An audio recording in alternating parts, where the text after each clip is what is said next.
বুধবার সকাল 8টা বেজে 45 মিনিট নিউজ রুম তোলপাড় করে খবর এলো এক ভয়াবহ বিমান দুর্ঘটনার।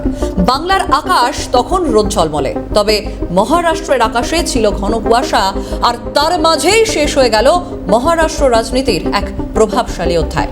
নমস্কার, শুরু করছি দ্য বেঙ্গল ভয়েস। আমি সঞ্চারী রয়েছি আপনাদের সঙ্গে। বুধবার সকালে পুনে জেলার বারামতির কাছে এক বিমান দুর্ঘটনায় মৃত্যু হয়েছে মহারাষ্ট্রের উপমুখ্যমন্ত্রী অজিত পাওয়ারের। মৃত্যু হয়েছে দুর্ঘটনাগ্রস্ত বিমানে থাকা আরও 4 যাত্রীর।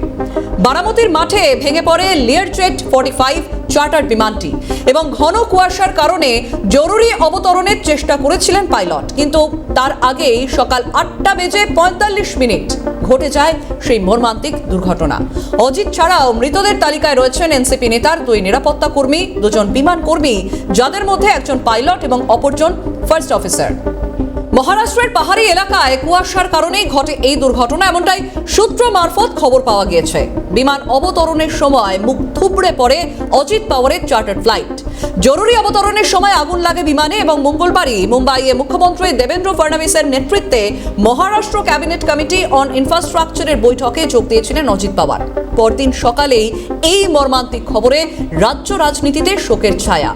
এক্সপোস্টে শোকবার্তা জ্ঞাপন করেন দেশের প্রধানমন্ত্রী নরেন্দ্র মোদী এবং রাজ্যের মুখ্যমন্ত্রী মমতা বন্দ্যোপাধ্যায়। এছাড়াও উঠে আসে একাধিক রাজনৈতিক প্রতিক্রিয়া। Of Ajit Pawar, Deputy Chief Minister, he died today morning in a plane crash. I'm really shocked to see the news. There is no safety and security of the people of this country. Even the political leaders, I do not know what is the fate of the opposition political parties, but he was very much with the ruling party. But before few days ago, I came to know that from social network that somebody from other party, they gave a statement that Ajit Pawar is willing to leave the BJP. And now what happened today, I need proper investigation under the supervision of Supreme Court. Only we have the trust on Supreme Court, no other agency. All the agencies are being totally purchased. And really it's a great loss for the country.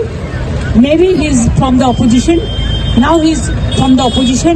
But tomorrow he's supposed to join the original force of their party. समस्त पवार परिवार और जितने भी समर्थक हैं उनको हमारी तरफ से संवेदना और शोक मैंने बात की सुप्रिया जी से भी और उनकी मैसेज से भी। अजित पवार का ये एक्सीडेंट में निधन होना ये बहुत ही दुखद और दुर्भाग्यपूर्ण है। पिछले 40 साल से महाराष्ट्र के राजनीति में मेरे बहुत घनिष्ठ मित्र रहे, उनके मेरे पारिवारिक संबंध रहे। बहुत कर्मठ, अच्छा प्रशासक और विकास की दृष्टि रखने वाले ऐसे वो नेता थे। उनके जाने से बहुत बड़ा नुकसान हुआ है। उनके परिवार को भी काफ़ी उनके ऊपर भी एक बड़ा हादसा हुआ है। अफसोस की बात है। मैं अजीत पवार साहब को तब से जानता हूं जब मैं मुंबई में कॉलेज में पढ़ रहा था और पवार साहब के साथ रहता था।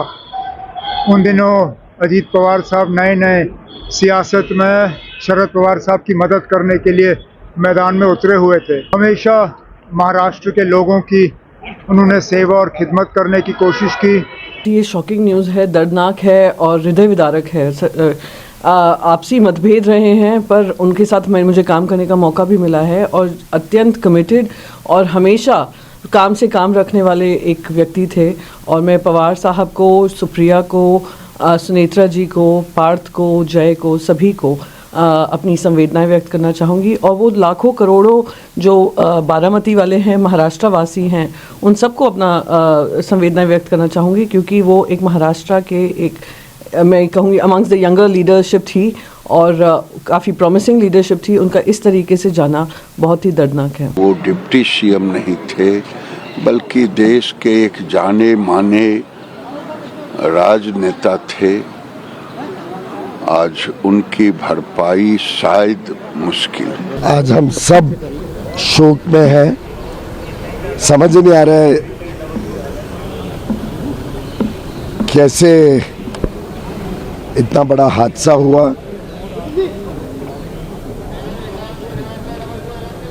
हमारे घनिष्ठ मित्र थे, हमारी सरकार में अहम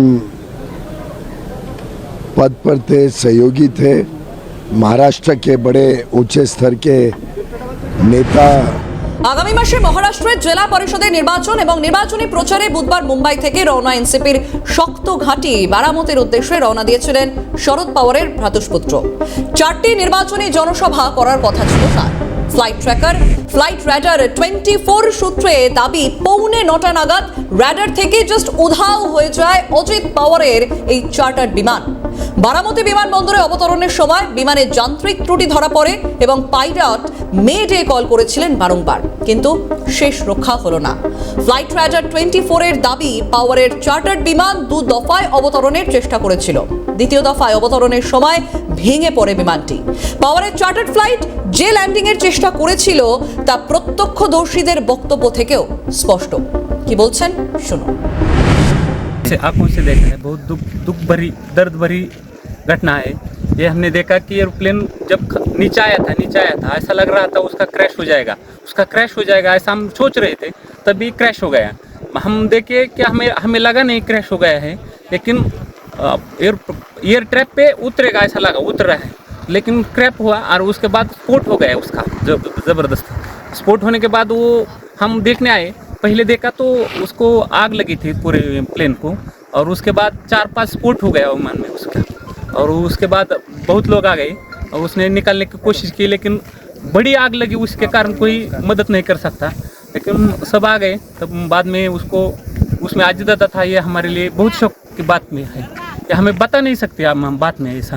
लेकिन हमने देखा है कि पायलट ने भी ट्राई किया होगा कि लैंडिंग करने का, लेकिन लैंडिंग हुआ नहीं है। ये बहुत शौक वाली बात है। বারামতি বিমানবন্দরের ভারপ্রাপ্ত আধিকারিক জানিয়েছেন অবতরণের সময় বিমানটি রানওয়ের একেবারে ধারে চলে গিয়েছিল, তারপরে বিমানটি ভেঙে যায়। টুকরো টুকরো হওয়ার পরে বিমানটিতে আগুন ধরে যায় এবং কি কারণে এই ভয়াবহ দুর্ঘটনা ঘটল তা এখনো পর্যন্ত স্পষ্ট নয়। জিডিসির তরফে জানানো হয়েছে কি কারণে দুর্ঘটনা তা তদন্ত করে দেখা হচ্ছে। তবে এই প্রথম নয়, এর আগেও বিভিন্ন বিমান দুর্ঘটনায় একাধিক রাজনীতিকের মৃত্যুর খবর সামনে এসেছে। এক ঝলকে দেখে নেওয়া যাক সেই তালিকাও। 1973-এর 31শে মে দিল্লিতে বিমান দুর্ঘটনায় মারা যান পাঞ্জাবের প্রাক্তন মুখ্যমন্ত্রী গুরনাম সিং। প্রাক্তন প্রধানমন্ত্রী ইন্দিরা গান্ধীর পুত্র সঞ্জয় গান্ধী 1980-র 23শে জুন দিল্লিতে বিমান দুর্ঘটনায় মারা যান। 2001-এর 30শে সেপ্টেম্বর প্রবীণ কংগ্রেস নেতা এবং তৎকালীন কেন্দ্রীয় মন্ত্রী মাধবরাও সিন্ধিয়া ভোগাতে চার্টার্ড বিমান দুর্ঘটনাতে মারা যান। এরপর 2002-এ 3রা মার্চ তৎকালীন লোকসভার স্পিকার ও তেলেগু দেশম পার্টির নেতা জিএমসি বালাযোগী অন্ধ্রপ্রদেশের পশ্চিম গোদাবরী জেলায় হেলিকপ্টারের দুর্ঘটনাতেই মারা যান। এরপর 2005-এর 31শে মার্চ উত্তরপ্রদেশের সাহারানপুরে হেলিকপ্টার দুর্ঘটনায় মারা যান হরিয়ানার বিদ্যুৎ মন্ত্রী ওপি জিন্দাল এবং প্রাক্তন কেন্দ্রীয় মন্ত্রী সুরেন্দ্র সিং। অন্ধ্রপ্রদেশের তৎকালীন মুখ্যমন্ত্রী ওয়াইএস রাজশেখর রেড্ডি 2009-এর 2রা সেপ্টেম্বর নালামালা পাহাড়ে হেলিকপ্টার দুর্ঘটনায় মারা যান।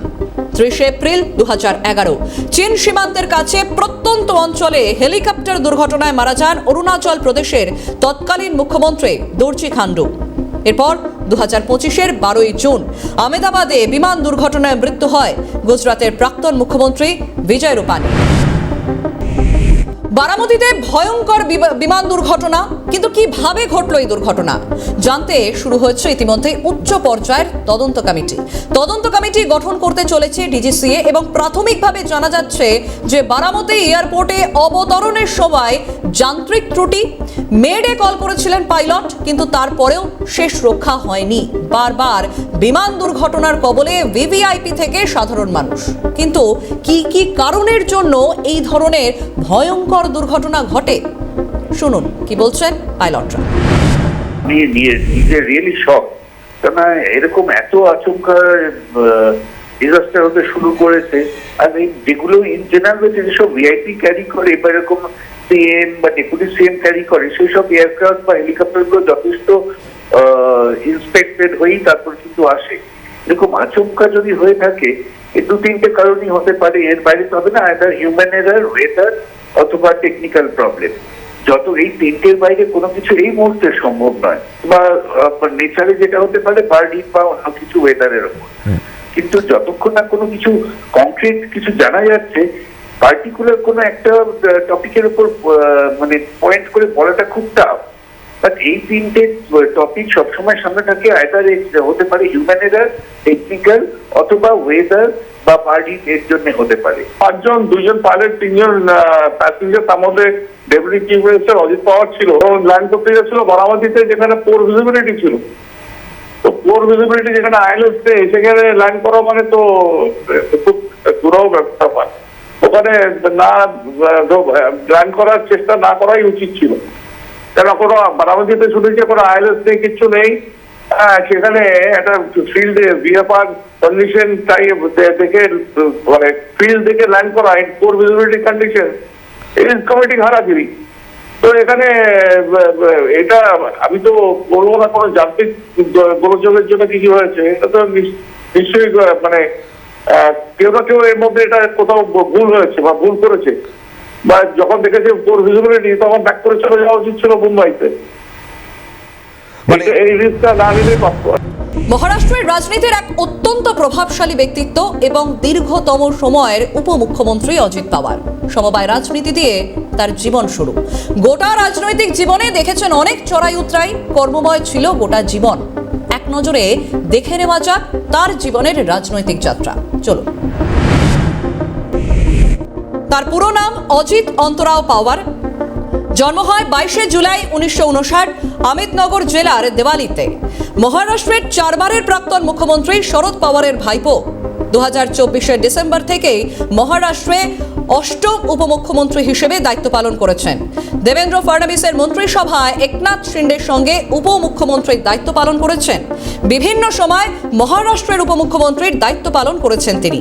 2022 থেকে 23 সাল পর্যন্ত মহারাষ্ট্র বিধানসভায় বিরোধী দলের দায়িত্ব পালন করেন। এরপর জাতীয়তাবাদী কংগ্রেস পার্টির সভাপতি হিসেবে দায়িত্ব পালন করেন তিনি। এনসিপি ভাঙার পর এনসিপির যে ঘড়ি চিহ্ন, সেই ঘড়ি চিহ্ন এবং দলের নাম পেয়েছিলেন অজিত। এরপর 1982 সালে সমবায় চিনি কারখানার বোর্ডে নির্বাচিত হওয়ার মাধ্যমে রাজনীতিতে প্রবেশ হয় তার। 1991 সালে পুনে জেলা কেন্দ্রীয় সমবায় ব্যাংকের চেয়ারম্যান নির্বাচিত হন। 1991 সালে প্রথমবারের জন্য বারামতি সংসদীয় আসন থেকে লোকসভায় নির্বাচিত এবং পরবর্তী সময় বারামতি বিধানসভা কেন্দ্র থেকে মহারাষ্ট্র বিধানসভায় 7 বার নির্বাচিত হন তিনি। প্রথমবার 1991 সালে উপনির্বাচনে জয়লাভ করেন এবং পরবর্তীতে 1995, 1999, 2004, 2009, 2014 সালে টানা 5 বার এই আসন ধরে রাখেন অজিত পাওয়ার। 1991 থেকে 1992 সাল পর্যন্ত মুখ্যমন্ত্রী সুধাকর রাও নাইকের সরকারে কৃষি এবং বিদ্যুৎ প্রতিমন্ত্রী হিসেবে দায়িত্ব পালন করেন অজিত। 1992 সালে শরদ পাওয়ার মুখ্যমন্ত্রী হওয়ার পর তিনি বিদ্যুৎ এবং পরিকল্পনা প্রতিমন্ত্রী হন। 1999 সালে কংগ্রেস এনসিপি জোট সরকারের অংশ হিসেবে সেচ বিভাগের দায়িত্ব পান। 2003 সালে সুশীল কুমার সিন্দের মন্ত্রিসভায় গ্রামীণ উন্নয়ন বিভাগের দায়িত্ব সামলান তিনি। 2004 সালে বিধানসভা নির্বাচনে কংগ্রেস এনসিপি জোট জয়লাভের পর তিনি দেশমুখ এবং পরে অশোক চৌহানের মন্ত্রিসভায় জলসম্পদ মন্ত্রকের দায়িত্ব পালন করেন। মহারাষ্ট্রের রাজনীতিতে একাধিক সময় কিং মেকারের ভূমিকায় দেখা গিয়েছে অজিত পাওয়ারকে। 2025 সালের বিধানসভা নির্বাচনে ভাগ্নে যোগেন্দ্র পাওয়ারকে পরাজিত করে বারামতি আসন জয়লাভ করেন তিনি। নিজের কাকা শরদ পাওয়ারকেও চ্যালেঞ্জ জানিয়ে দলও ভাঙেন অজিত। মহারাষ্ট্রের রাজনীতিতে কিং মেকার অজিত পাওয়ার। অজিতের মৃত্যুতে কি বদলাতে পারে রাজনৈতিক সমীকরণ? এনসিপি ভাঙার পর ঘড়ি চিহ্ন দলের নাম পেয়েছিলেন অজিত। আজ সেই অজিতের মৃত্যুতে কি পুরনো কর্মীরা আবারও ফিরতে পারবে মূল স্রোতে? সেই উত্তর দেবে সময়। বেঙ্গল ভয়েস আজ এখানেই শেষ করছি। দেখতে থাকুন ক্যালকাটা নিউজ।